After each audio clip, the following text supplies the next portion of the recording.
Alright, what's up guys? David here, and we have the round of 8 for the NPL Minors Tournament. Yeah, there we go. We're up against Miyachi and his Oklahoma City Thundurus. He's got a really cool logo, so the logo and his team and all that stuff should be in the bottom right, as per usual if I edit it correctly.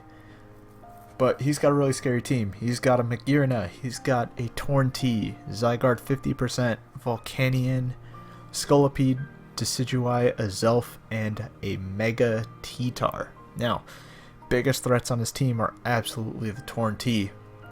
I don't have things that really scare it.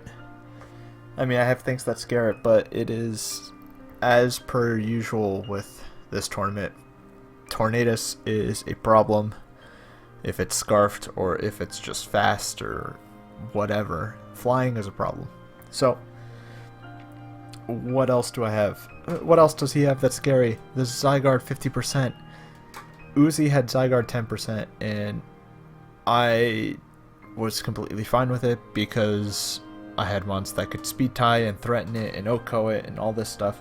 I cannot do that to a Zygarde 50%. It is much bulkier, it is much scarier than a 10%. So, instead, I have to deal with that. In addition, he also has some spike stacking that could be problematic. He has a potentially Life Orb Zelf is extremely scary. Shift Gear Magearna is very scary. And Decidueye, I didn't really see him bringing. If he didn't bring it, then he didn't have hazard control. So I knew I wanted to bring rocks, but the reason why I didn't really see him bringing it was because I had things like Salamence, I had things like Ice Beam Starmie, Beedrill 2-hit KOs, or even OHKOs. It completely OHKOs non-Fizz Def Decidueye. Crocodile just beats it and outspeeds it. It just had a really bad matchup unless he just wanted it for defog. But yeah, let's jump right into my team. Starting off, we have Mega Beedrill with rocking 148 Jolly Nature. This is to outspeed Tornadus T? Yes. This is to outspeed his fastest mon, which I believe is either Torn T or Scarf Volcanion. I don't remember which one, but it's whichever one is faster. So, the rest of the EVs are in defense, and conveniently, this spread lets me live Adamant Life Orb, an Adamant Choice Band, or no, a Jolly Choice Band or an Adamant Life Orb extreme speed. I do not live an Adamant Band though, so let's keep that in mind as we play with our Beedrill. We're rocking U-Turn, Jab, Knockoff, and Drill Run. Drill Run to deal with the Magearna. Magearna has brought Shucka Berry in most, if not all, of Miyachi's games, so I'm expecting the same thing. So, which is why I have 3 ground types, technically. Well, Beedrill has Drill Run, and then I brought both of my other ground types to deal with the Magearna, to deal with the Volcanion, to deal with the T-Tar. Just a lot of stuff. And speaking of, I have Dugtrio, and he's bringing a Focus Sash this week. I love Sash Dugtrio. It's so scary against certain teams. He cannot break my Sash unless he gets some speed or he has a Focus Sash or he's faster or whatever.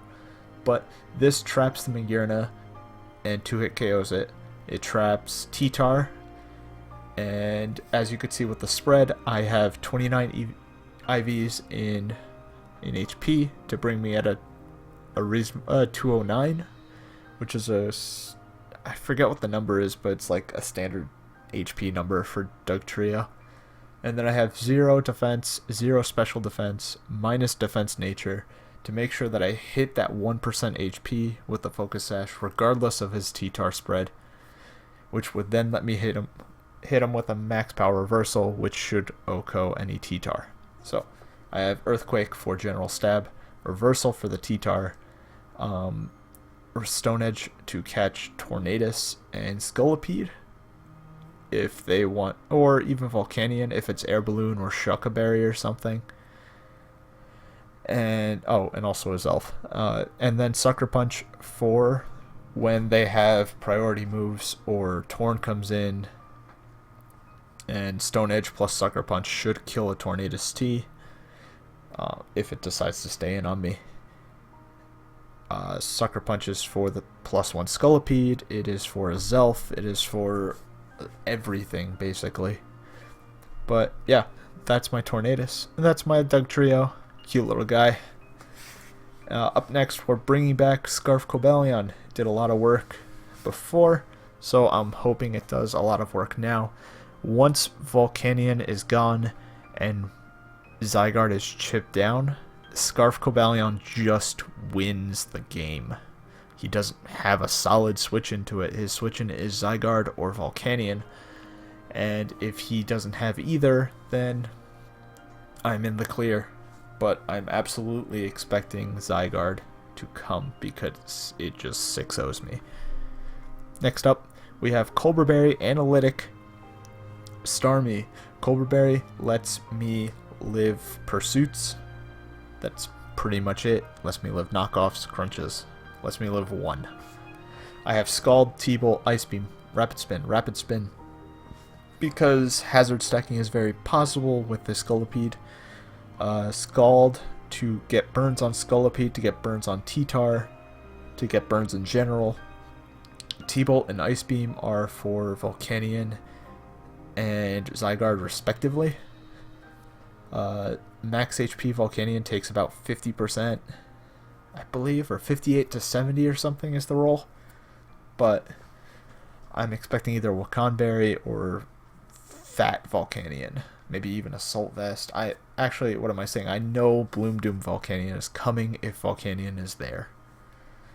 I don't see any reason to run any other Z moves. I forget what his other Z move mon even is. I think it's Scolipede, but yeah, he just brings Bloom Doom on Volcanion because Starmie is a huge threat to Volcanion. Next up, max speed for the Zelf. Speed ties. Yep, fun stuff. Silvally. We are rocking max speed for the Zygarde. Fire memory. So we're a fire type. We have Flamethrower, Rock Slide, Ice Beam, and Parting Shot. This is actually a really good check to something. This almost completely walls the a Magearna unless it's HP Rock or some other rock, or I don't think Magearna could hit a fire type, I think is the main concern here. Fairy Steel does not hurt fire, it does not get earth power, and it's probably going to run something like T-Bolt to deal with the Starmie, or Shift Gear or something, but Silvally is my dedicated switch in to Magearna to make sure it does not get out of hand. It is why I don't consider Magearna a threat in this matchup, when it actually just tears a new one in my team. All the ground types and the Silvally just severely check the Magearna to the point where if he doesn't bring it, I'd honestly be surprised because it does a lot of work, but my team would actually be hindered a lot if he just didn't bring it.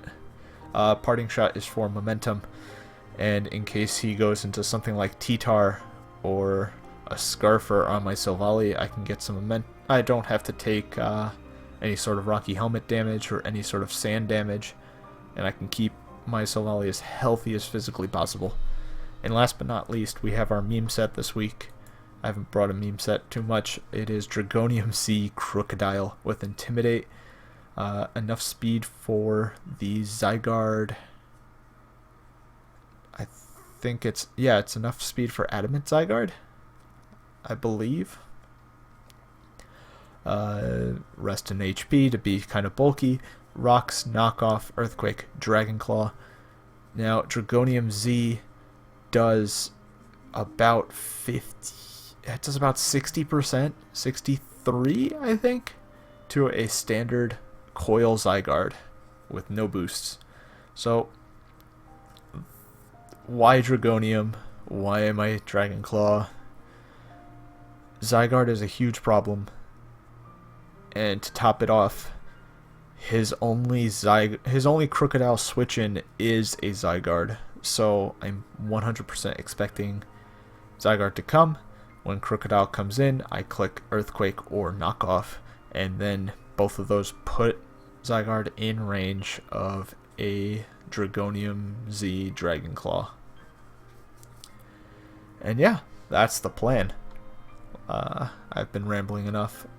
Let's just get right to the battle, I guess. Yeah. Alright, what's up, dudes? We have our battle against Yoshii. I look at this team and I see that he didn't bring a Zygarde, so Dragonium Z Crocodile is absolutely worthless. His only job now is to get up rocks and maybe check the T-Tar if need be. But I see no Decidueye, so I know there's no hazard control.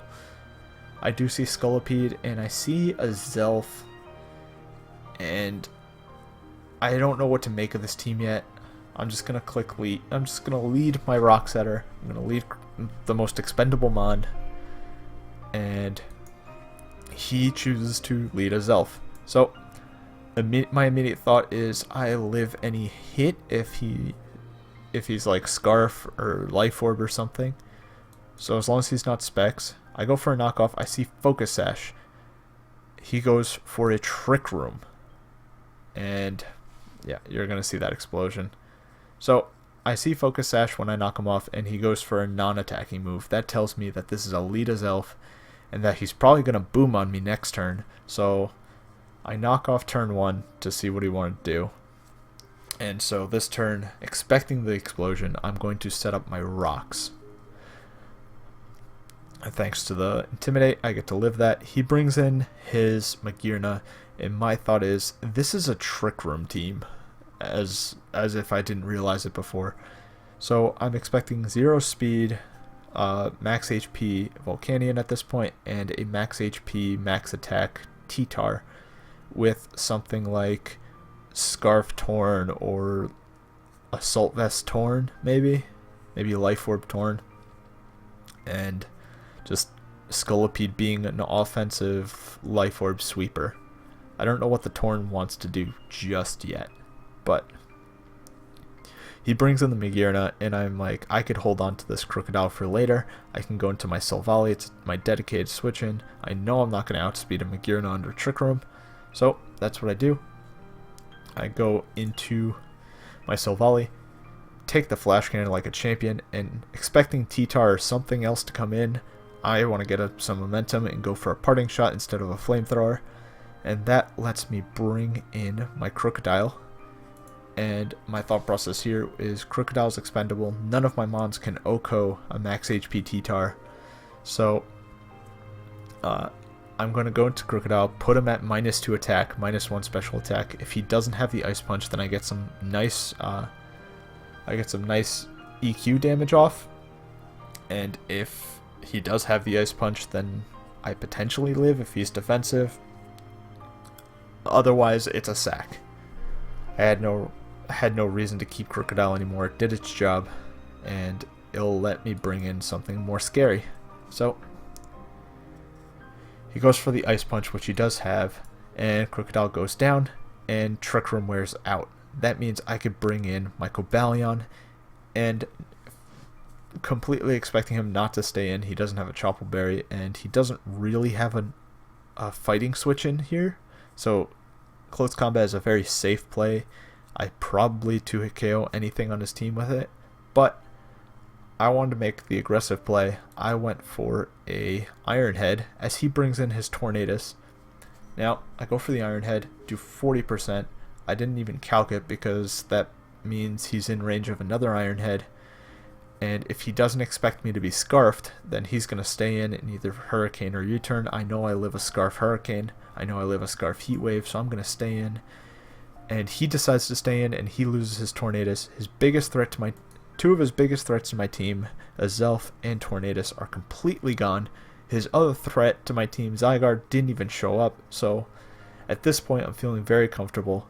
I feel like I have the game in my hand as long as I don't fuck it up. He goes into Volcanion. I decide I need to go into something to weaken this, and as long as he doesn't Bloom Doom immediately, then Starmie is a safe switch in. So, oh god, sorry. In comes Starmie as the sand wears off, and I decide to calc the damage. I notice it's not Specs, which means it's Bloom Doom. So, I don't have a switch into Bloom Doom. I could go into my Silvally to take it, but I'd rather just sack off my Starmie, get off 50% with T-Bolt damage, and then bring in Dugtrio and trap this thing. So, go for the T-Bolt, sack off my Starmie to this Bloom Doom, as he does reveal to have, and down goes Starmie, and in comes my Dugtrio. I go for an Earthquake. There goes the Volcanion, and now he goes into his Mega T-Tar, and I'm like, this is perfect. Worst case scenario, he gets up rocks, and I like 2-hit KO this thing, maybe? So I Earthquake, and I do 38% because Dugtrio is a shit Pokemon and can't do any damage, even with the 100 base attack Earthquake. So, but thankfully he goes for an Earthquake himself. He brings me, the crit was completely irrelevant, it was breaking my sash, and I get to go for a reversal. Now, as a response, he goes into Scolipede. It's the only thing on his team left that could take an EQ, I guess. I mean, if he goes Magearna, he kind of loses, so Scolipede's in here, and I decide I could save this for Magearna, or I could try and get damage on Scolipede. I guaranteed outspeed. I'm guaranteed to outspeed Scolipede this turn, therefore I can go for a Stone Edge in case he tries to be cheeky and not click Protect here, or if he doesn't have Protect, Stone Edge becomes my best play. So he goes for the Protect, which he reveals to have. I fire off a Stone Edge, and now I decide he's going to attack me here, so I'm going to click Sucker Punch. He has no reason not to. And he Earthquakes me, and he shows that he is Life Orb. Now, that means that I can go into my Cobalion. I know I live an Adamant Life Orb Earthquake, and that Life Orb damage, as opposed to like Black Sludge, tells me he's offensive, and that Iron Head guarantee kills this thing. So, in comes Koba. I'm going to click Iron Head. I tank the Earthquake with ease. And Iron Head down the Scolipede. That's another kill for Scarf Cobalion. So, in comes the Magearna. Game is basically mine as long as I don't mess this up, because Silvally is in the back and does 50% to max HP Magearna. Beedrill can easily sweep. We can easily clean up the Magearna with a Drill Run if I get it low enough with Cobalion and Silvally. And I'm just going to stay in, click Iron Head. Maybe I get a flinch. Maybe he either gets flinched, he attacks me, or he sets up Trick Room. And regardless, Iron Head's my play. So I Iron Head, and I get the flinch, which is very fortunate for me. It lets me save my Cobalion. As he sets up a Trick Room, I go into my Silvally Fire, because after that flinch, I know I can live a Flash Cannon plus HP Rock or a Floor Cannon or whatever. So he goes for a Floor Cannon, does a crispy 33%, nice in damage, as Silvally cleans up the game with a Flamethrower. And that puts us in top 4. So, good game to Miyachi. I'll link his stuff down below. Be sure to check him out. Be sure to check the NPL out. And I will see you guys in our semifinals match. Peace.